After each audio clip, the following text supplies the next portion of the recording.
Үйсіндердің қоғамда орналасуы. Құрметті оқушылар, бүгінгі сабақта қазақ халқының қалыптасуына негіз болған ежелгі түркі тайпаларының бірі үйсіндер туралы Қытай деректерінен және үйсіндердің көкбөрі туралы аңызынан хабардар болып, олардың мекендеген жерлері, үйсін Қытай қатынастары, сондай-ақ қоғамдық құрылысы жөніндегі маңызды мәселелерді ортаға саламыз. Үйсіндер туралы деректер. Біздің заманымызға дейінгі 2 ғасыр, біздің заманымыздағы 6 ғасырларда Қазақстан аумағын мекендеп мемлекеттік дәрежеге көтерілген ертедегі тайпалық одақтардың бірі үйсіндер болып табылады. Үйсін қазақ халқының қалыптасуына негіз болған ежелгі түркі тайпаларының бірі. Үйсіндер туралы алғашқы мәліметтер ежелгі Қытай жазбаларында біздің заманымызға дейінгі 2 ғасырдан бастап кездеседі. Үйсін деген этноним ең алғаш біздің заманымызға дейінгі 104 жылы Қытай тарихшысы Сыма Цян жазған Ши Цзи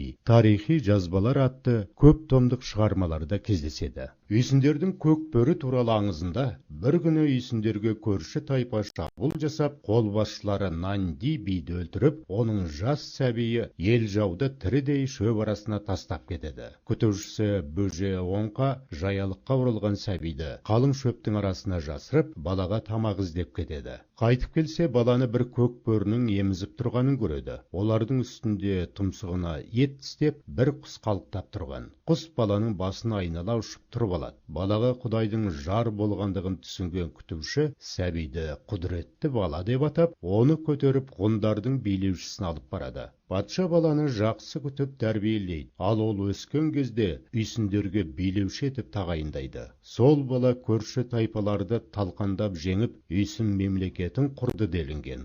Баланы емізіп аман сақтап қалған көкбөріні үйсіндер күні бүгінге дейін қадір тұтады.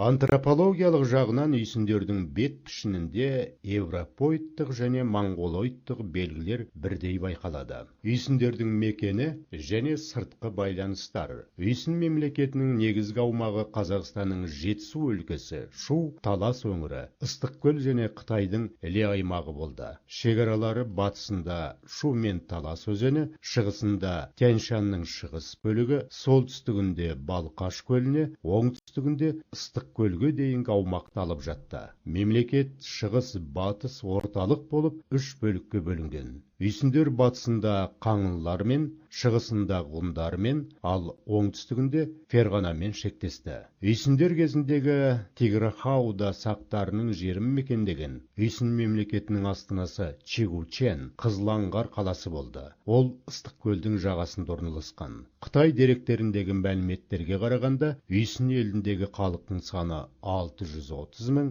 әскері 188 800 жауынгер болғандығы айтылады. Үйсін мемлекеті құрылғаннан бастап, оның бүкіл елді басқаратын үкіметтік ұйымы болды. Әлеуметтік қатынастар заңдар арқылы реттеліп, күшті ұйымдасқан әскері болды. Үйсін елі қытайлар үшін батыс өлкедегі ең күшті мемлекет саналды. Мемлекеттің ең жоғарғы басшысы Гуньмо, Күнби деп аталған.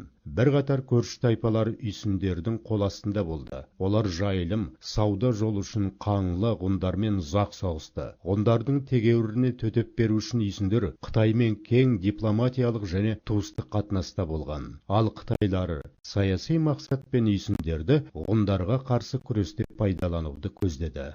Үйсін мемлекетін біздің заманымызға дейінгі 5 ғасырда аварлар, жужандар талқандайды. Қоғамдық құрылысы.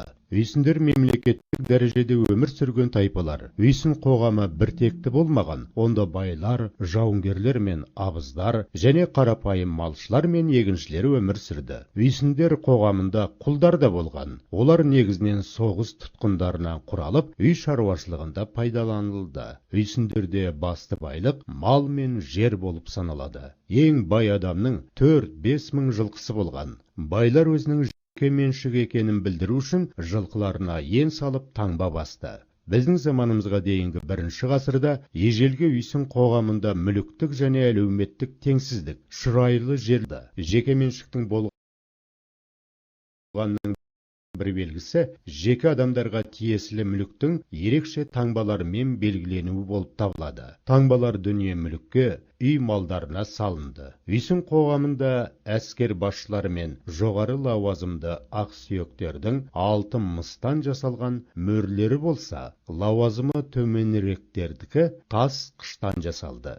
Үйсін обалары көлемі жағынан үшке бөлінеді. Үлкен обалары диаметрі 80 метр, биіктігі 15 метр. Орташа обалар диаметрі 15 метр, биіктігі 4 метр. Кішкене обалар диаметрі 10 метр, биіктігі 1 метр. Үлкен обаларға бай адамдар жерленген. Олардың қасына қажетті деген бағалы қару-жарақтары мен ыдыстары қойылған. Ал кішкене обаларға қатардағы малшылар мен егіншілер жерленген. Олардың зираттары мүлде қарапайым болған.